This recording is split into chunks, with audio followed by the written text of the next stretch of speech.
Hey, before I get started, I just want to say this. Gabe was way more, I think I'm nervous to do this. I promise you, Gabe was way more nervous. We did not plan that. Actually, I made a joke and said, hey, man, I need you to introduce me tonight. I thought I was going to be introducing myself, right? Which would have been just fine. But he rose to the occasion. So let's give him a hand. Thanks, Gabe. Appreciate it, man. All that stuff was lies anyway, so it don't matter, but it was cool. So next, guys, before I get rolling, first of all, I'm super excited to talk to you guys about self-sabotage. This is something that's near and dear to my heart because I've done it over and over and over and over in my own life. I've learned to identify it, get very clear on what it looks like, and then also to combat it and fight against it. And so I want to share that information with you guys tonight. But before we get started, I want to first acknowledge you all for being here. We've got a good group here. You guys could be anywhere. It's 8 o'clock. I know it's past my bedtime, maybe yours too. And you've chosen to come here. And my assumption is that you came here because you're looking for an idea or some form of perspective that's going to help you make a shift in a different direction in your life. Maybe you're currently caught in the cycle of self-sabotage, or maybe that's somewhere you've been before and you want to learn how to overcome that. And I'm excited to share that with you. Okay, before we get rolling, I do want to set the expectation for what this talk is going to be like. First of all, I have about a 3-hour talk to shove into about 30 minutes, okay? So I'm going to be talking very fast. My expectation is that this is going to be a transformational experience for you guys. But guess what? You have to do the work, okay? I am not taking responsibility for your outcomes. You have to put into this talk if you want to get something out of it, okay? So what does that look like? My job is to stand up here and communicate a message that's transformational. Your job is to lean in and find something that you can take away today and apply to your life. Okay, the talk is going to be as good as you make it. There's 2 ways that you can be, 2 different types of states that you can be in tonight in terms of how you learn. You can be in a passive state, which kind of looks like this. Your shoulders are slumped over, your chin's down, you're scrolling social media, because after all, we don't do that enough. You're talking to your neighbor, you're thinking about what's for dinner, and here's what's going to happen.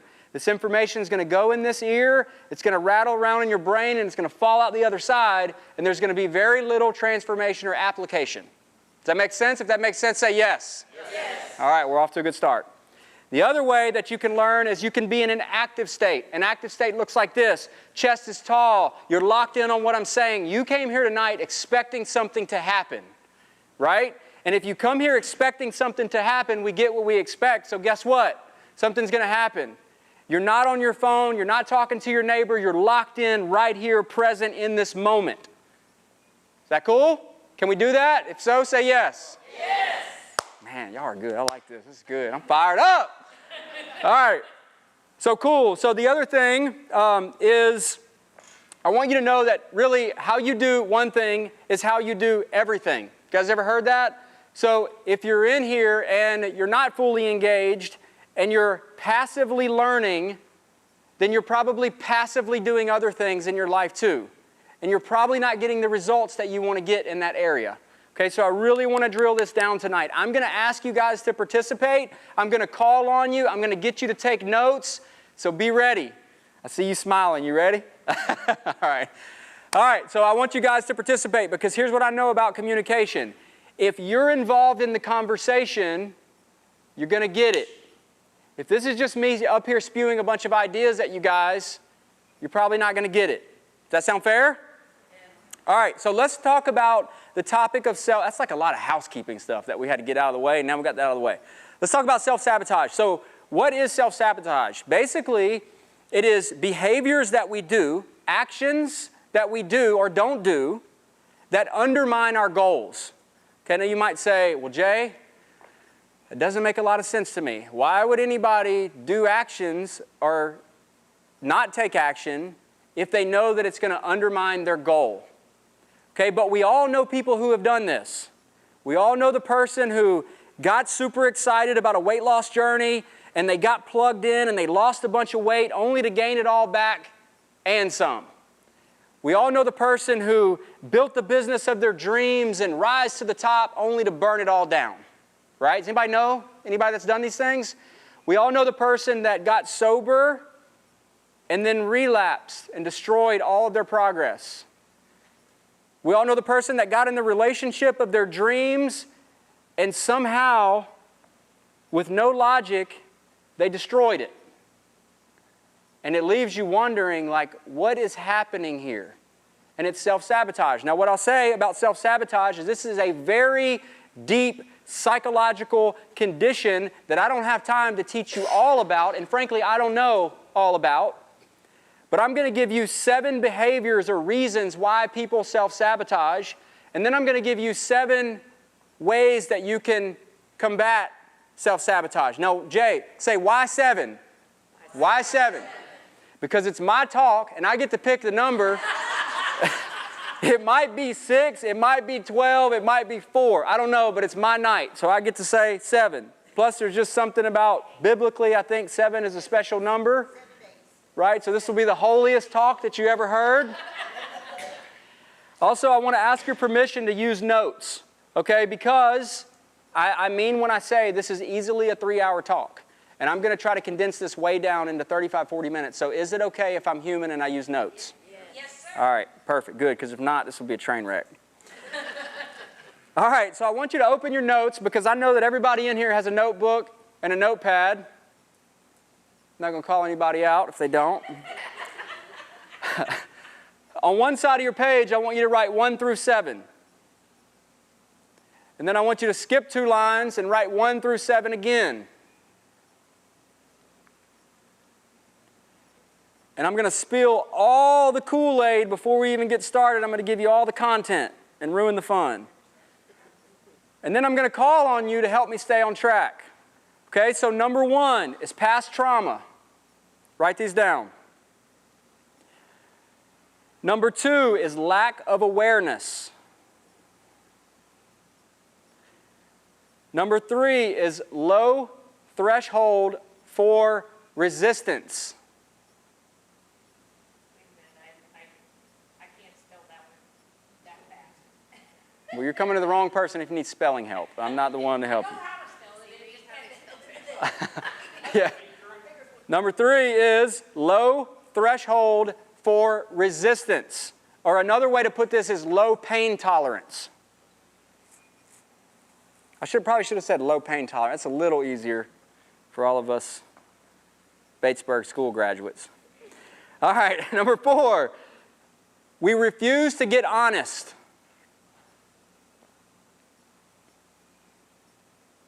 Number 5, lack of structure.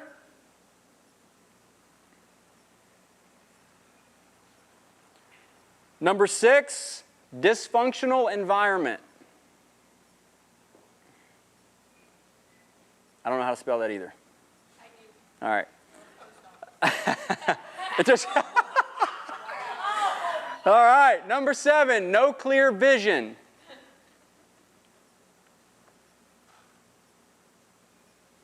All right, now I want you to skip down, and on the number 1, on your second set of numbers, number 1 is going to be stop lying, face the facts.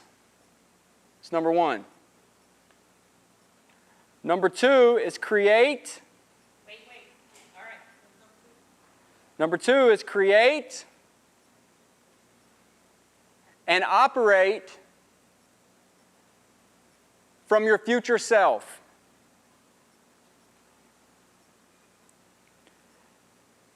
Number 3, we ready? No. Good. Number 3 is visualization. You're just mean. You don't got right from your future self. All right. Number 4,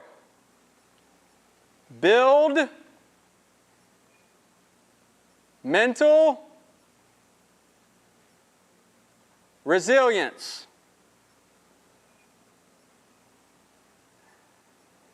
If this talk goes long, I'm going to blame you guys for writing so slow. Number 5, build structure. Okay, number 6 is change your environment.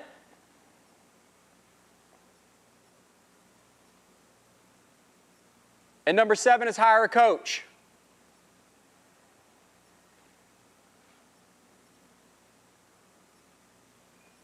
we good? Tyler, what's number one? Which number one? The first number one. Good question. Good question. Past trauma. Past trauma. All right, guys, so let's talk about one of the main reasons. Now, these are not in order, so I'm just kind of listing these out. We'll think through these together, but one reason, and to me, it's one of the main reasons why people self-sabotage is from past trauma. Okay, you had a traumatic event, and I had a traumatic event that happened in my life that I attached a story to. Something happened, I attached a paradigm or a story or a belief system or a mind model to that specific circumstance, and then I repeated that story over and over and over again. And what happens every time we repeat a story, we start to build these neurological channels. And neurons that fire together, they wire together. So what ends up happening is you have this deep-rooted belief system that you're not good enough because your dad said you would never amount to anything. And so now, every time you show up in life and you start to have a little bit of success that gives you a little bit of pride, that thought comes back and you go, wait a minute, wait a minute, wait a minute. This isn't me. I don't deserve this. I'm not good enough. And you destroy it. Does that make sense? If that makes sense, say yes. Yes. All right. So when we're operating from our past, these past traumas, these past events, if we continue to look backwards, that trauma is going to show up in our present. It's going to dictate how we operate today, how we make decisions, how we see the world, how we interact with people. And the way that we show up is going to dictate our future. Okay, if we keep looking in the rearview mirror, that past is going to manifest right here in today, and it's going to keep us from going where we want to go. Does this make sense? Yes. All right, cool. So if you guys don't have trauma, I've got enough for all of us. So we're good. Number two, Lucy, is? Lack of awareness. Bam, lack of awareness. Guys, the truth is, me included, which is why Gabe is such a good friend to me, most of us aren't even aware when we're self-sabotaging. What we think is happening is that the world is changing around us. Okay, and this looks like this. Person comes into the gym. I'm going to use this scenario because this is where we're at. Person comes into the gym. They're all excited. They want to start this new, fitness journey. They sign up for the gym. They come to a couple sessions. They're on fire. They love this. This is the best thing that's ever happened to them. They ask if they can get our logo put on their forehead, right? They're all in. Then time goes on, and the honeymoon phase wears off. And suddenly, it becomes a little bit inconvenient and maybe not as fun anymore. And it turns into work. And they start pushing up against this threshold of skills that they're going to have to learn if they're going to continue to make progress. And they start to look for reasons why this isn't right for them. They walk in and they go, man, I don't know about this music. I came in the other day and Jay didn't even speak to me. I'm kind of starting to think that maybe this isn't right for me. And what's happening is we're building a case to justify a reason to get us back in the position where we're comfortable. Because if we continue down a path that we're not super comfortable or we don't have skills for yet, it causes a lot of resistance, and it's hard. Does this make sense? Have you ever started something, you're like, man, I'm all in on this, I'm doing this, come hell or high water, I'm going to make this happen, and then 2 weeks later, nah, you ain't doing it so much anymore, right? Have you ever set a New Year's resolution? Prime example. We have this vision in our mind that is so crystal clear, and we're so excited about all the things, and we can see it, and we can feel it, and it's so clear. And we go out and we start taking action, and then all of a sudden we're like, what was I doing again? No, I'll do that next year. We sabotage it. So number 3 is, MC? Low pain tolerance or low threshold. Oh, we got both. Okay, we got both. So guys, this leads right in from number 2, and what this means is, anytime we try to grow, and we try to do anything different, whether it be a fitness journey, starting a new job, public speaking, any of these types of things, you have to become a different person than you are today if you want to do this over here. We can't go from this version of ourselves to our future self over here without a lot of things changing. New skills, new belief systems, new paradigms, new habits, all these things have to happen, right? Well, what happens is when we start to go through this process, it gets really, really hard, and we take that as a signal to retreat. Because the brain, its sole job is to protect us and keep us out of danger. And so when things start to get really uncomfortable, we start going, man, the brain's like, this is dangerous, Jay. Like, I don't know if you want to do this, man. You might not want to. And you start coming up with all these stories to go back. But instead, what I want to encourage you guys to understand is that exact feeling or that skill that we're bumping our head against, the ceiling, is the obstacle to, but then also the doorway through to get where we want to go. But instead of leaning in, we've been conditioned to retreat. Does this make sense? Anybody experience this? Yes or yes? Yes. All right, awesome. All right, so number 4, Andy, is what? Refuse to get honest. I want to ask your permission to say some things that might be a little bit hard to hear. Anything I say tonight is not meant to degrade or demean or offend anybody. It's just to tell you the truth. Can we not get offended? Say yes. Yes. Can we understand that my heart is pure and I just want to be honest with you guys? Say yes. Yes. All right. So someone comes in for a consult. They sit down. They say, yeah, I'm doing okay. It's not that bad. I just need to lose a few pounds. I just need to I kind of would like to keep up with it. And they minimize. And I'm looking at this person and I'm going, you're 70 pounds overweight. You just told me you're taking 4 different pharmaceutical drugs, everything from high blood pressure, high cholesterol, antidepressant, anti-anxiety, every medication that you could be taking. You can't keep up with your kids or your grandkids. You're not being a good steward of your body. But you're just like, it's just not that big of a deal. You're not facing the facts, okay? And in order for me to make a transformation and make a change in my life, I've got to get real and raw and honest about where I'm at. Okay, so what happens with these people is they say that, and these people, or me too, just so you know, we say that we believe in valuing our health and making sure that we're setting a good example for our kids, and we should be, doing all these things, but our actions aren't in line. And so we have something going on called cognitive dissonance. It's a disconnect between what we say we believe and how we show up. And that leads to this massive internal struggle that is torture.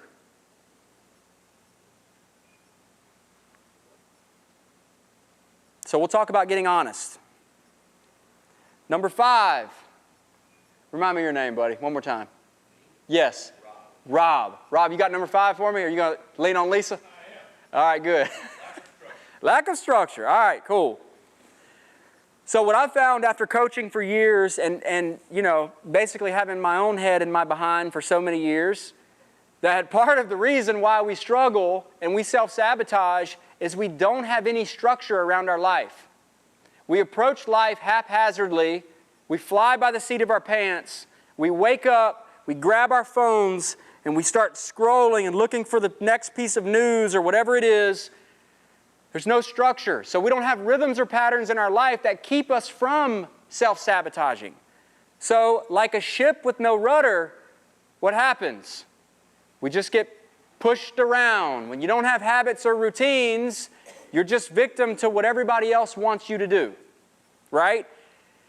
If we don't have that structure, it's very hard to stay focused on the things that we do need to do to keep from self-sabotaging, to work towards our goals. All right, number 6. Lynn. Dysfunctional environment. Some of y'all need to make new friends. Okay? I'm just going to be real. Like, I love y'all, and I want you guys to be successful, but some of the people that you're hanging out with are chickens when you're an eagle. Okay? These people that you're associating yourself with, if they don't have alignment and they're not trying to make a transformational change in their life, guess what's going to happen? If you hang out in the barber shop long enough, you're going to get a haircut, right? So I know that all the good Christians and the good people, we say, yeah, but I got to go over here and help them out. I got to go. You're going to fall to their level.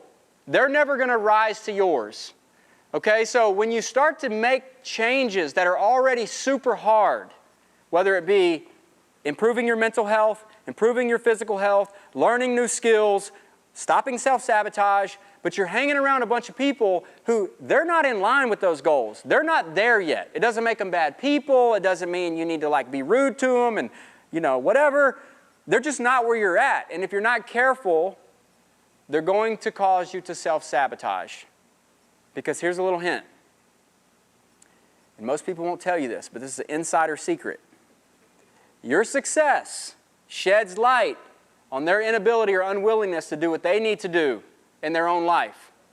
And they will do everything consciously or subconsciously to make sure that you don't reach your goals. They might love you, they might mean well, but they just can't help it. Because if you've ever seen crabs in a bucket, have you ever seen crabs in a bucket? If you listen to my podcast, you know about crabs in a bucket. If you throw one crab in a bucket, he'll crawl right out. But if you throw two in a bucket, they'll never get out. As soon as the first one starts to get right over the top, the other one reaches up. Nope, not today. Pulls him right back down.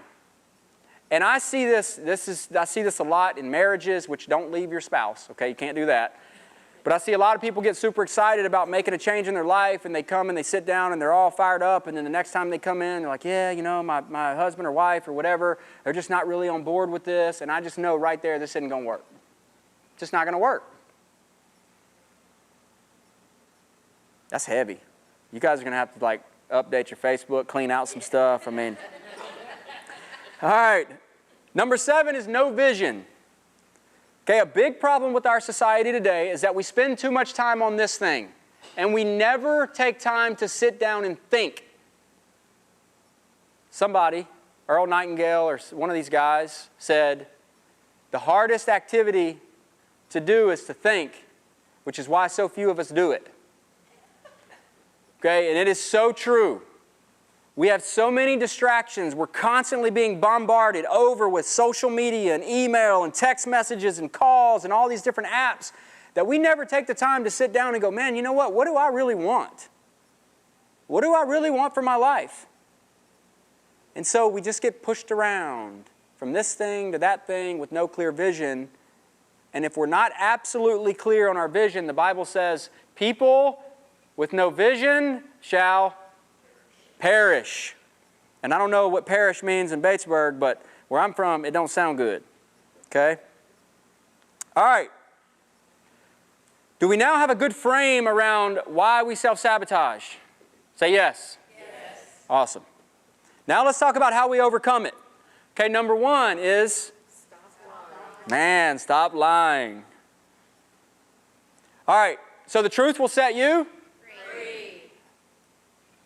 That's correct. That is absolutely correct. The truth will set you free.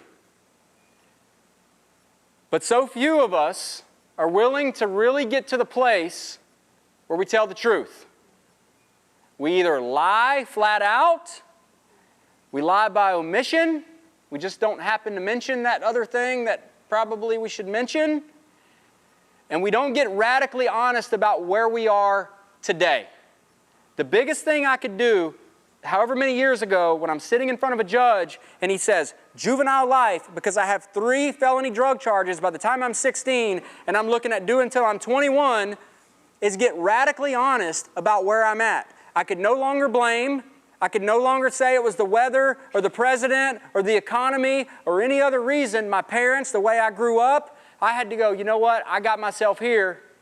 The facts are I'm making some really bad decisions, and now I'm back in the driver's seat, right?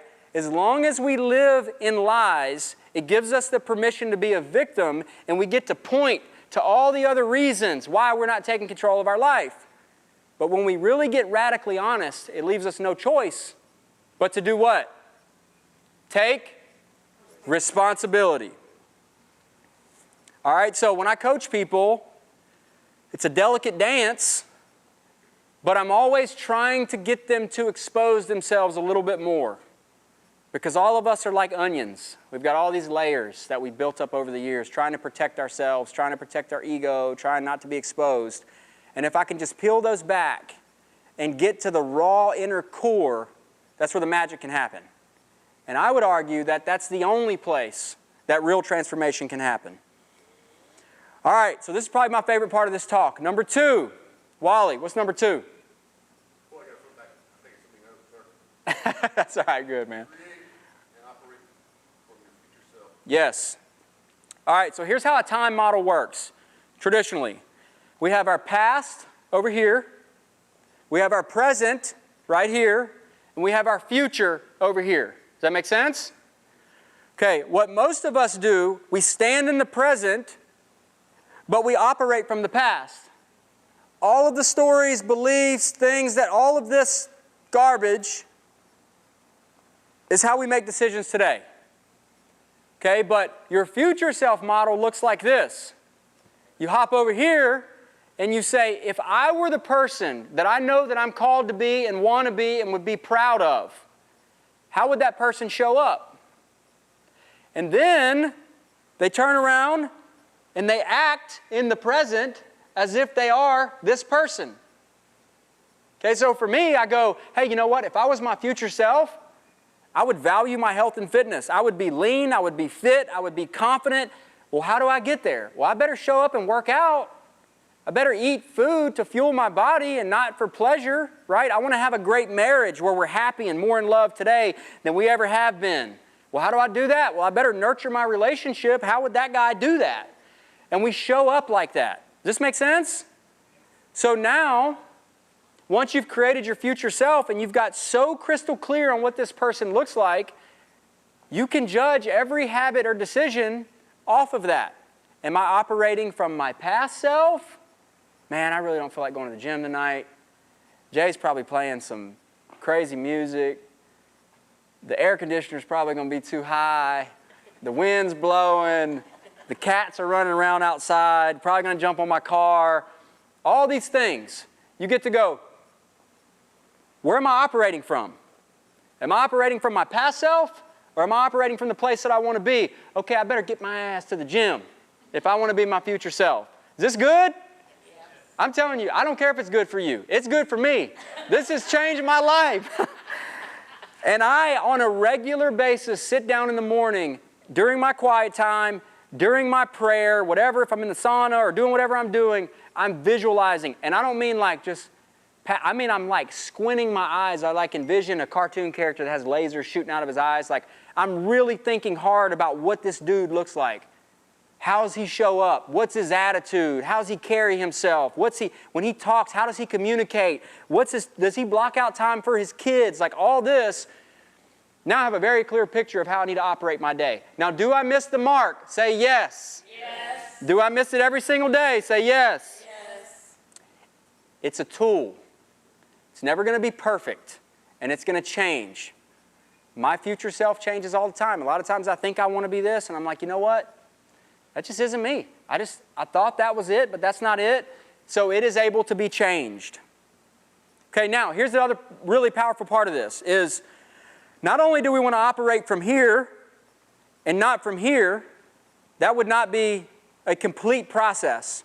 But what we have to do is we got to go back here and we get to reframe what these experiences mean.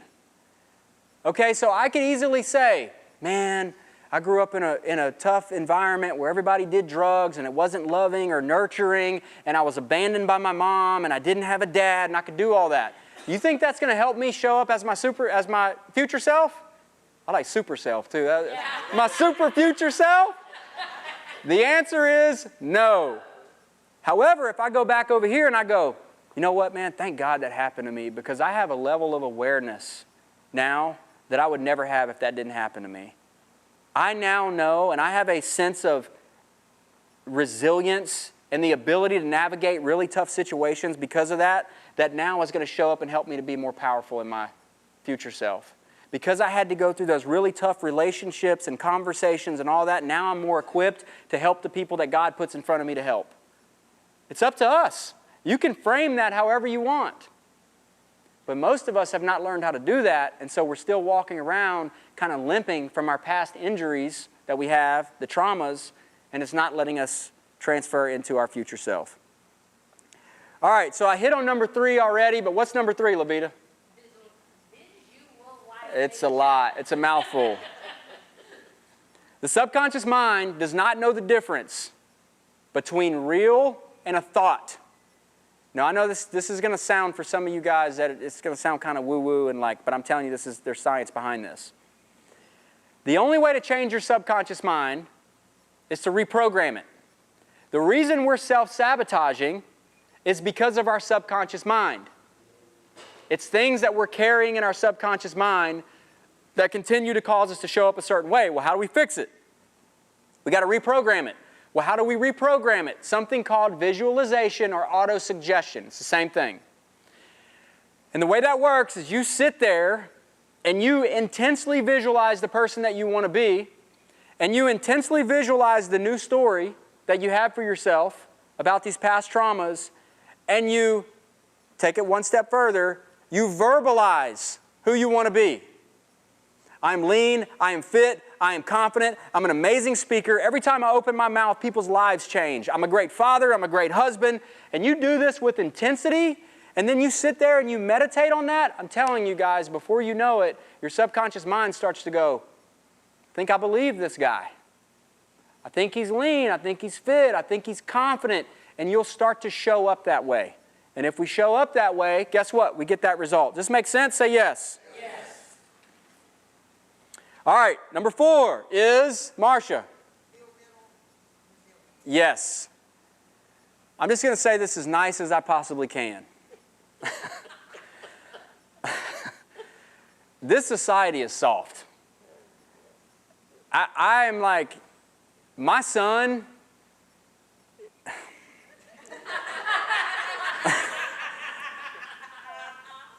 I'm just going to say this.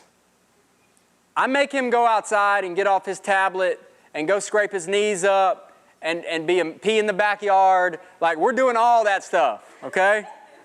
Because our society is demasculating men, and it's causing women to think that they need to be men and men to think they need to be women, and nobody really knows what's going on, and you can't offend anybody or say anything or address any issues because guess what? People are offended and they throw a fit, and all of a sudden, you look like a terrible person.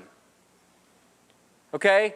The reason we have this type of society is because we've allowed this to happen, and we don't allow anybody to bump their head, right? Or to make mistakes, or to go through some pain and suffering. So we got a bunch of wimps, frankly. Everybody gets a trophy. You know, whatever. And so we have no mental resiliency. So now we're taught that if it hurts, then don't do it. If it's scary, then back off. Like, we don't have permission to go out and make mistakes because we're a failure. So what I would encourage you guys to do is and what I've tried to do, is to put myself in really difficult situations on purpose. I want to suffer, which is why I work out, which is why I'm trying to run a marathon in sub 4 hours as a short fat dude, which is why I went on a 12-hour walk, which is why, like, all these things, I intentionally put myself there because I understand that if I can get through this and build some mental resiliency and tolerance, then over here, when life shows up and it's hard, guess what? I can make it.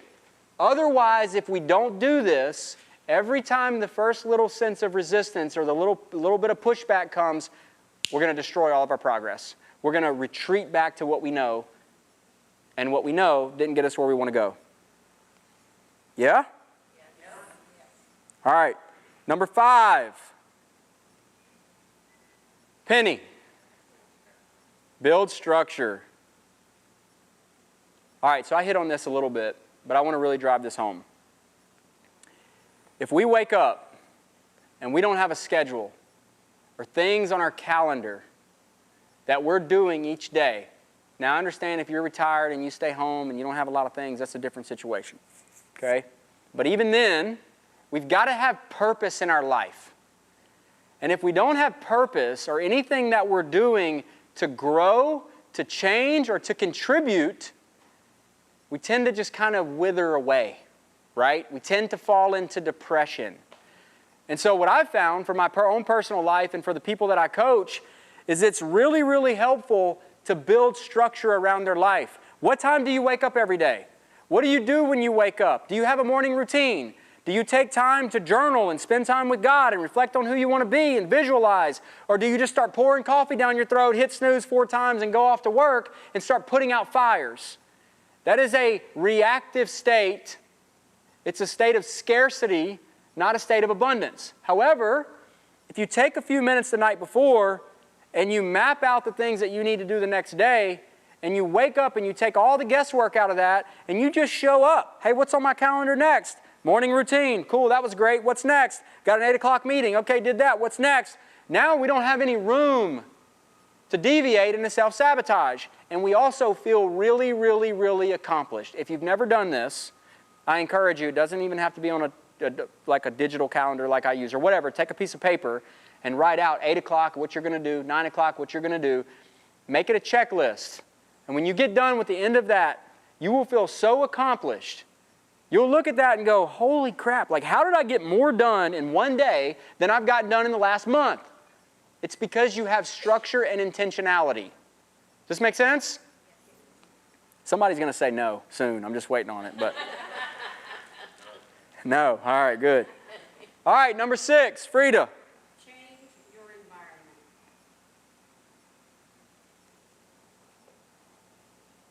environment. I think you guys got this one already. Some of us need to find new friends. Some of us need to be able to love others from a distance. Some of us need to put ourselves first.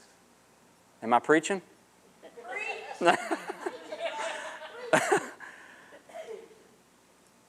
Guys, I spent a lot of time trying to save my family and save everybody. Once I finally cleaned up and decided to get in a better position and move my life forward, I had my own struggles and setbacks and all the things, but I thought I could save my family. And I kept going back and I tried to pour myself into them, and what ended up happening is they drained everything out and some, and they caused me to fall every single time. My mom, who I love very, very much, I'm not answering her calls right now, because she's not sober. Okay, and this sounds terrible, but I've been dealing with this for 30, I think I'm 38, about to be 39. I've been dealing with this since then. And eventually I got to a place where I said, you know what? This is affecting my relationship with my wife. This is affecting my relationship with my kids. Every time my mom calls and she dumps all of her BS all over me and tells me about all her problems and she's a victim and no one loves her and no one can help her and all these things, and I spend countless tens of thousands of dollars on rehabs, and I stay up on the phone with her and I get people to go check on her and I call the ambulance. Eventually it's like, hey, you know what? You're stealing my joy. And you're also stealing my wife's joy, and you're also stealing my kids' joy, and I love you, but I've got to love you from a distance. So from here on out, if I don't know that you're sober, just know that I'm not going to answer your phone. That's hard. Like, I love my mom, despite all the other stuff, but there becomes a point of diminishing return, and for me, if I want to continue to move my life forward, my mental state is very important. And if I can't maintain a certain mental state because I'm letting everyone else affect that, then I'm going to destroy my progress and I'm going to self-sabotage. This makes sense? Say yes. Yes. All right, the last one is T-Dub. No idea. Great answer. Great answer. Everybody give T-Dub a round of applause. All right. All right. Number 7 is hire a coach, T-Dub. Okay, here's what I'm saying. I'm not saying hire me. I'm not saying hire Strong Body Fitness. But I'm saying maybe it's a therapist. Find someone in your life that can help you identify when you're self-sabotaging. Okay, Gabe is not necessarily my coach, so to speak. I mean, he is, but I haven't hired him specifically to coach me. But him and I do walk and talks all the time. And a walk and talk looks like this. man, Gabe, I don't know what I'm doing with my life, man. I don't know. Man, I got this idea. I'm thinking about doing this. Man, I don't think that's going to work. And it's on and on and on and on. And I'm spilling out my ideas. And he goes, hey, man, I think those are limiting beliefs. So just before we started this, I was back there. I was like, man, I'm nervous, man. I'm nervous. Like, for real, this is a lot for me. I'm not, whatever. And he goes, no. You're not nervous. You're excited. I was like, you've been listening to my podcast, bro. That's what I tell my daughter when she goes on the dance. But I have him in my life. Now, I do have also 3 other coaches who they specifically are tasked with calling me on my bull. Don't say it. And they do very well at that. And I start talking and they go, hey, Jay, I think that's a story. And I don't think that story is really going to serve you. You're bigger and better than that. Go back and reframe that and come back to me with a new story. And then I come back and I'm like, man, yeah, that was super limiting. So a good coach can help you to identify languages, patterns, behaviors that you can't even see. But you have to be coachable. Okay, here's the best advice I can give you. This is like the ringer. I saved the best thing for last. Do not hire a coach if you're not coachable, okay? It will be a massive waste of money. You've got to be willing. Find someone that you know, like, trust, who you know has a good heart and has your best interest in mind, and open yourself up to them and be vulnerable and be exposed and allow them to speak into your life. You might not agree with everything they say. What they say might not be right all the time. But what I've learned is outsiders can see things in me that I can't see in myself, both good and bad. And the most powerful thing I've ever done in my life is hire a mentor and work closely with someone who can see my blind spots, but more importantly, they can see my potential. I would not be doing this today if it wasn't for people saying, hey, Jay, you're pretty decent at communication. Why don't you do some speaking? You know how long I've been talking about doing these live events? Gabe? A couple years at least. I've talked about it, and you know what I said? Man, I don't want to do that, man. I'm too busy at the gym. Nobody's going to listen to me anyway. Why in the heck am I going to spend all my time setting up chairs? Nobody cares about this type of stuff anyway. All these limiting beliefs, right? And Gabe goes, hey, man, I don't know if that's serving you. I think maybe you ought to do a public, do an event, see what happens. Potential. When it came to my book, man, I can't write a book. I don't know about all that. What do I have to say? Nobody's going to listen to me. What does it really matter? Everybody's got a story. Gary Gresham, some of you guys know Gary Gresham. We're sitting at lunch at a Rotary meeting, and he goes, hey, Jay, when are you going to write your book, man? I said, man, I don't want no book, man. I write a book. Nobody's going to listen to me, all this stuff. And he goes, dude, what are you waiting on? I thought for sure by now you have an incredible story. You've overcome so much. Why wouldn't you share that? How selfish of you not to share that. And I'm like, well, I got to go, bro. I'm going to write this book. Right? So I wrote a book. It's not out yet, but it's written. So what I'm saying, guys, is whether it be a coach or a support system, or the best case scenario is both, a coach with a support system of like-minded people who can support you through things and call you out on your stuff and also call your potential out of you. This make sense? Yes. All right, that concludes my talk. Let's give Jay a big round of applause. All right. All right, guys, now I want to open the floor for some questions. Does any of this stuff resonate with you? In fact, if you don't ask questions, I'm going to call on you because I want this stuff to land. Okay, so what I want is some volunteers. What was your biggest takeaway out of what I share with you guys tonight? Who wants to volunteer first? If not, I'm going to call on you. Lynn. You didn't call it this, but affirmation, speaking positively and kindly to yourself, allowing yourself some grace, but setting a goal and a standard for yourself every day. You've been a great example of that. Lynn, I hope it's okay. All right, I'm going to do it anyway. I think I know you well enough. I'm good here. So Lynn is harder on herself than any of you guys put together could ever be on her.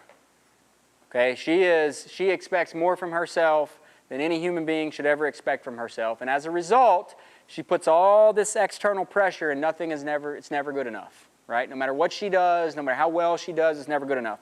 So we started working on affirmations. And I started saying, hey, I want you to speak against that.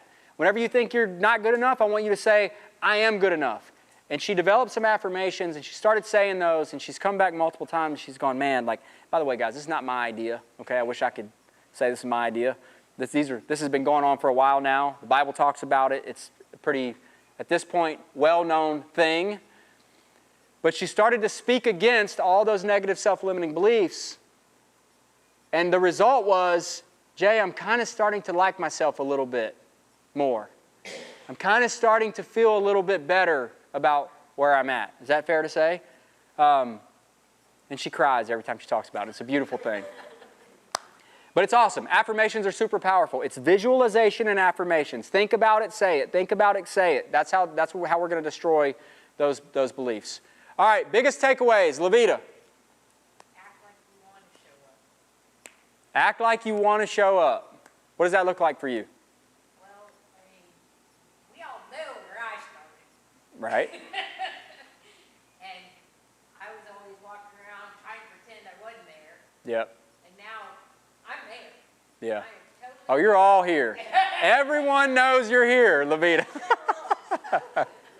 That's awesome. I mean, for me, it is all about building up your own self-confidence, believing in yourself, taking ownership of what you can do for yourself, putting yourself first. Yep. For me, all of this is just like. Good. And guys, this isn't like, groundbreaking information. Most of you guys have heard this stuff before. My job is to give you a really good reminder and hopefully package it in a way that it's solidified so that you can let it bless your life. You can let it actually enhance and you can apply these things. What else? Takeaway. Shelby. Shalebs. To not make excuses and to not sell yourself short. Have you ever sold yourself short? Oh, I've done it all the time. I did it when I first started working here. I was like, oh, these people are so confident, they know what they're doing, I'm so nervous. And as many of you know, that's kind of gone now. Let's work hard, we'll get it done. I can vouch for that. And the entire team was like, hey, Shelby, like, you got this, man. Like, you know way more than you're giving yourself credit for. Like, stand tall, be confident.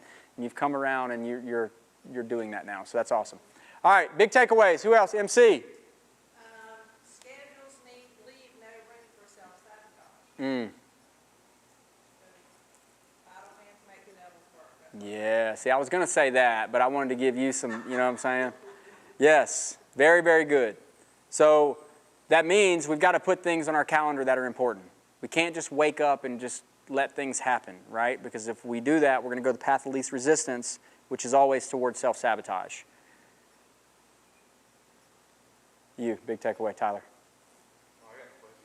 Okay, hit me. Do you think there's a difference between visualization and manifestation? So manifestation comes from visualization. The only thing manifestation is the fruit of the visualization, right? And this is kind of a woo-woo thing, and a lot of Christians have an issue with manifestation. I think it's not either or, it's both and. Okay, you can have all the things of the Bible and all the things of the Eastern. These are all gifts that we've been given, in my opinion, to exercise. But the way that works is when we get super clear on who we want to be and what that looks like, we can't help but to start taking those actions in that direction. People think manifestation is sitting in the chair and going, red Ferrari, red Ferrari, red Ferrari, and a red Ferrari shows up. That's not how it works. It's more like this, red Ferrari, red Ferrari, red Ferrari, and I go out and build an amazing business that affords me a red Ferrari. And I go, man, look, the red Ferrari showed up. Well, it's the actions that I take, right? That's a great question. So it's both. Any other questions? Big takeaway, Penny.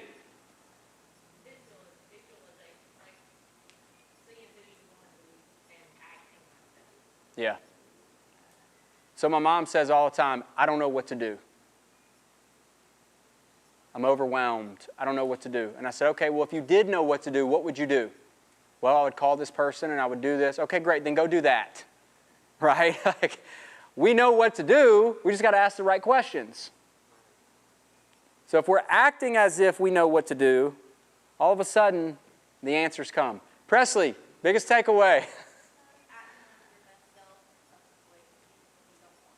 All right, I'm going to need you to do that tomorrow, okay? I'm just kidding. She's like, I've been doing that all week while you've been on a cruise. Thank you very much.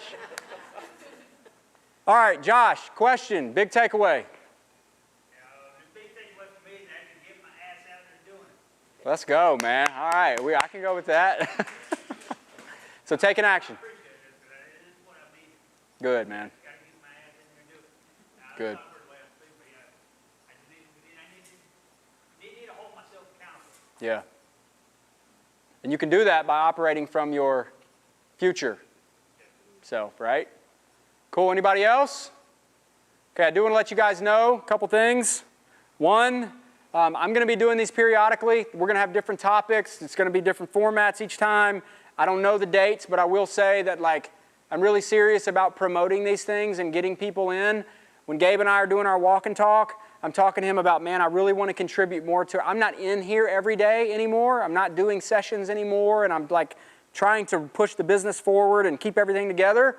And so there's a big deficit in my connection with you guys. And this is why I do this. It's for you guys. So I'm talking to Gabe. I'm like, man, I can't go to the sessions and hang out at the gym all the time. I won't get anything done. The whole thing, the ship will, will go under. How can I add value to our client base? And I'm going to do some stuff online, but he's like, dude, get people together. Get people together. You can look them in the face and do it in a group so that you're not sitting individually. Right now we have 600 members. It's very hard to have 600 conversations. So I'm going to be doing these. That's the first thing. I would highly advise when I post, I'm not going to post 15 different events like I did this last time. So all of you guys are trying to sign up. I don't know what I was doing there. It's going to be an email that's going to lead you to an event page, and you're going to have to click going. We're going to limit the seats. This is about the size group I want right here, 25 to 30 people. Other thing is, we have some spots in Conquer Me. So I'm relaunching the Conquer Me program. That's going to start in a week or so, a week and a half. We have some availability there. If you guys are kind of going, man, I really like this. I really would like to work and go a little deeper on some of these things. I want you to reach out. We can have a conversation about what that can look like to see if that could be a good fit for you. The last thing. I don't have a last thing. Thank you guys for coming. I forgot what it was. Really appreciate your time. I just want to say, huge thanks for taking your time to come out here. I hope this in some way added value to your life, and I look forward to doing it again. So thank you guys. Yes. So that it brings people out. Yeah. Okay, cool. Because Jay has a lot of good. Thank you. I appreciate that. Get your book out. Yeah, I know. Thank you. Good. Well, awesome. Well, if you're going to start calling me out, I think this meeting's over. We've gone. I said I would finish within an hour, so. But seriously, guys, thank you guys so much. I really appreciate it.